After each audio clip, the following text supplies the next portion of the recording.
Hello dear students, welcome to our channel educational goal. और आज class 12th English literature का जो topic है ट्रीज, जो कि एक पोएट्री है एमिली डिकिंसन के द्वारा, जो कि यूनाइटेड स्टेट्स की एक बहुत बड़ी पोएटेस है।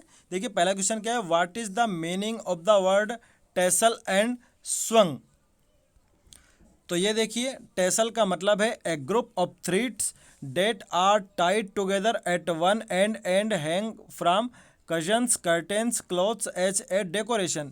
फुंदा या झब्बा, ये इसका मतलब होता है हिंदी में, और आपको ये पूरी डेफिनेशन इसमें लिखनी है। स्वंग का आप नीचे देख सकते हैं, झूलना। To more backwards and forwards or from side to side while hanging from something. तो ये दोनों के मीनिंग हो गए, टेसल्स और स्वंग। अब अगला क्वेश्चन देखते हैं हम।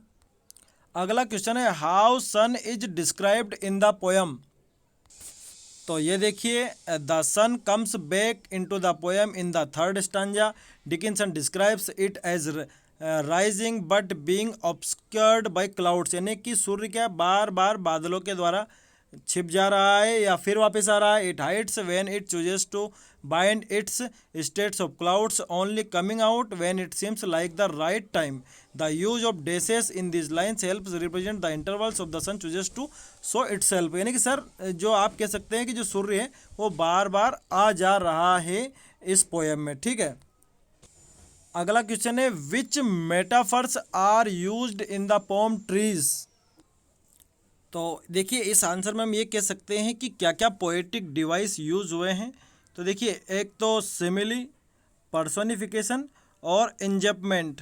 ये जो एमिली डिकिंसन की जो पोएम है उनकी इस पोएम में ये जो लिटरेरी डिवाइस है सबसे ज़्यादा यूज़ किए गए हैं।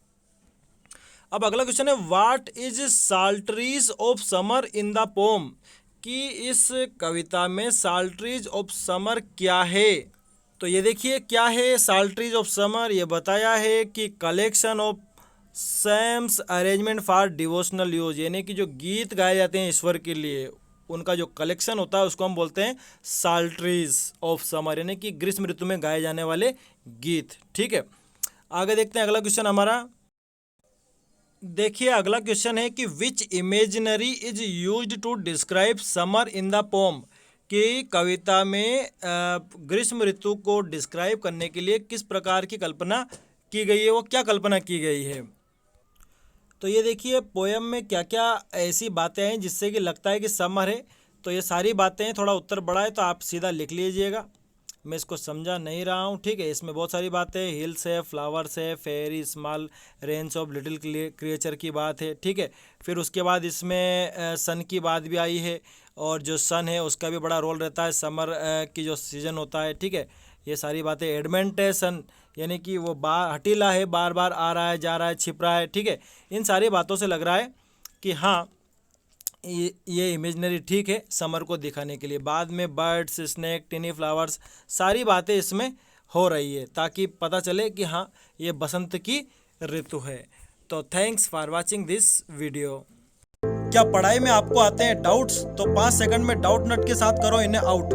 बस अपने सवाल की फोटो खींचो, क्रॉप करो और तुरंत वीडियो सॉल्यूशन पाओ। फिर चाहे आपका सवाल फिजिक्स, केमिस्ट्री, मैथ्स, बायोलॉजी का हो, सीबीएसई, यूपी, बिहार, मध्य प्रदेश या अन्य स्टेट बोर्ड का हो, यहाँ तक कि कक्षा 6 से 12वीं, IIT, JEE और नीट का सवाल हो, सभी सवालों के वीडियो सॉल्यूशन बस 5 सेकंड में आपको मिलेंगे डाउट नट ऐप पर। इसके साथ ही डाउट नट ऐप पर चल रही है इंडिया की number 1 daily online video classes, वो भी इंग्लिश और हिंदी मीडियम में, जहाँ पूरा कोर्स पढ़ाया जा रहा है। तो आज ही जाकर इन कोर्सेज का हिस्सा बनिए और डाउट नट ऐप इंस्टॉल कीजिए।